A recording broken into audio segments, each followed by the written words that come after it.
আসসালামু আলাইকুম। আফরিন নাসমিন রেসিপিতে সবাইকে স্বাগতম। আজকে করছি পা ভুনা, মুরগির পা ভুনা নিয়ে আসলাম। রেসিপি কিভাবে করতেছি, আমি কিভাবে করি সেটাই আপনাদের রেসিপিটা দেখানো। শুধু যে পা ভুনা খেতে হবে তা না, পায়ের সাথে কলিজা, গিলা, আম, তারপর এখানে মাংস দিছি, পা দিছি, দেখতেছেন। এগুলো আমি দুই পরিষ্কার করে নিছি। আর মশলাগুলো নিছি দেখেন।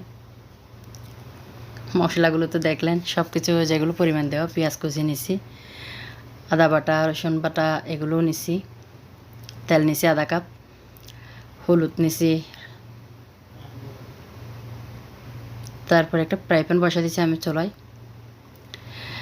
চুলাটা অন করে দিচ্ছি। এখন আমি এখানে একটু কাঁচামরিচ দিয়ে রান্না করতেছি। আপনারা কিন্তু গুঁড়িমরিচ দিতে পারেন, কাঁচামরিচটি স্কিপ করতে পারেন। আমি কাঁচামরিচ দিয়ে রান্না করি। আমার বাসায় একটু বেশি কাঁচামরিচ খাইতে চাই আমার হাজব্যান্ডটা, এই জন্য আমি বেশি কাঁচামরিচ দিয়ে সব কিছু রান্না করি। আপনারা সবসময় আপনারা যে গুঁড়িমরিচ খান, গুঁড়িমরিচ ইউজ করতে পারবেন, সমস্যা নেই। রান্না যে কাঁচামরিচে করতে হবে তা না। আমি তেলগুলো আধা কাপ তেলগুলো দিয়ে দিছি। আর একে একে সব মশলাপাতি এখন দিয়ে দেবো। তেলগুলো একটু গরম হোক। অবশ্যই আমার চ্যানেলটা আপনারা সাবস্ক্রাইব করবেন। আর পেঁয়াজ কুচিটাও আমি এখন দিয়ে দিচ্ছি। আমার চ্যানেলটা সাবস্ক্রাইব করবেন, কমেন্ট করবেন, শেয়ার করবেন, লাইক করবেন। আর আপনারা লাইক শেয়ার কমেন্ট করেন, আমার খুব ভালো লাগতেছে। আপনারা যারা লাইক শেয়ার করতেছেন অবশ্যই আমার ফ্যামিলির মতো লাগতেছে, যে আমাকে উৎসাহ দিচ্ছেন। আমাকে একটা লাইক শেয়ার করা মানে আমাকে অনেক উৎসাহ দেওয়া। আমি একটু হালকা করে ভাজি করে নিচ্ছি পেঁয়াজগুলো।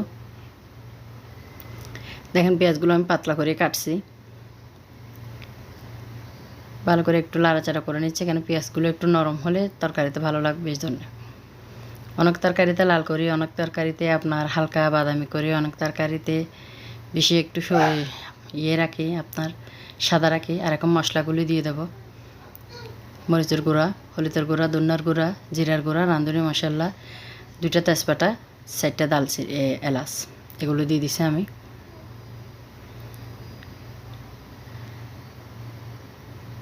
মাশাআল্লাহ। আমার এই পাতিলগুলো আমি নিছি এরকম 3টা একসাথে নিছি। অনেকে একজন আমার কাছে জিজ্ঞেস করছিল এই পাতিলগুলো কোথায়। আসলে আমি এগুলো আড়ত পাই নাই, মানে ডিসকাউন্ট পাই নাই। আমি ডিসকাউন্ট ছাড়া নিছি। আমি যেখানে শেরাল হাউস থাকি, আমি এখানে হানসা মার্কেট থেকে নিছিলাম। অনেক দাম নিছে আসলে, সত্যি কথা বলতে কি 300 টাকায় নিছে। 2টা দেখছি, 3টা দেখছি, একটা ফ্রাই প্যান ছোটো ওরকম একই কালারের। আমি আপনার পা মাংস এগুলো সব দিয়ে দিচ্ছি একসাথে। খালি আমি পা মাংস ভাজি করতেছি না, ভুনা করতেছি না। এটার সাথে আমি আজকে 2টা কলা দেব। আসলে কলা দিলে, কলা, বেগুন, আলু এই জিনিসগুলো মানে সব কিছু তো খাওয়া যায়, খুব ভালো লাগে। কলা আর আলু একদম নরম নরম। কলা যেভাবে খেতে মজা লাগে, আলুও মজা লাগে। এই জন্য আমি সব কিছুতে আলু বা কলা এগুলো একটু অ্যাড করি মাঝে মধ্যে, যেহেতু খুব সবজি তো খাওয়া যায় না। তো এগুলো যেহেতু বোনা করতেছি, আমি বলতেছি একটু অনেকক্ষণ লাড়াচাড়া করে আমি ঢাকনা দিছি। এটা স্কিপ করছি, এটা আমি স্কিপ করছি। আর এখন পরিমাণ মতো লবণ দিয়ে দিচ্ছি আমি। এখানে আপনার লবণ দিচ্ছি আমি যেগুলো আইসক্রিম খাই, এই চামচ দিয়ে 2 চামচ, লাগলে আমি আরও দেব। ও আসলে আমি বলি নাই কেন, আমার এখানে আমি মরিচ ব্রান্ডার করার সময় আমি ওখানে একটু লবণ দিয়েছিলাম, ওখানে আমি এবার পেঁয়াজ দিয়েছিলাম।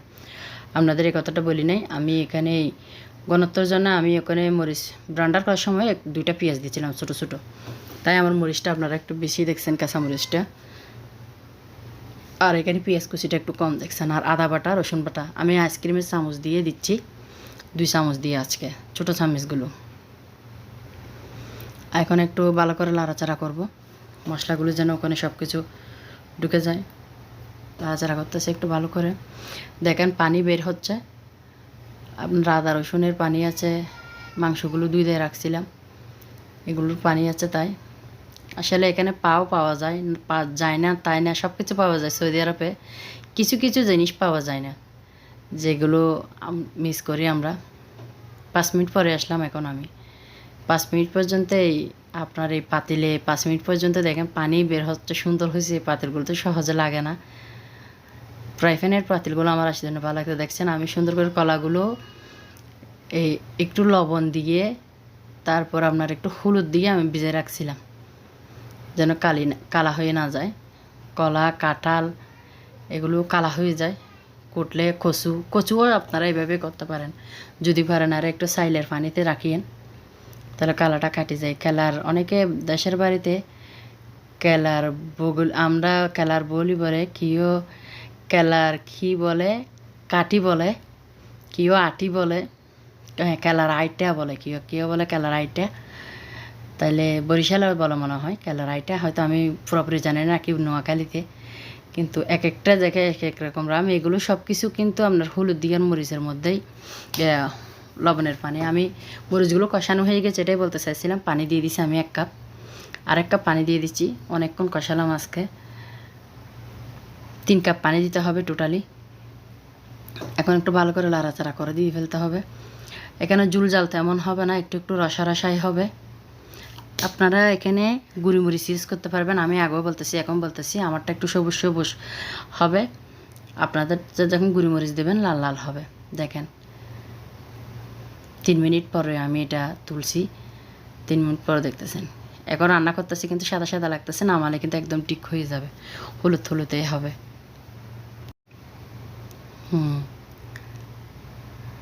আরেক হ্যাঁ, আমি দেখেন 4 মিনিট পরে দেখছেন। আমি আরেকটু শুকাই ফেলবো অবশ্যই, তারপর পরিবেশন করব।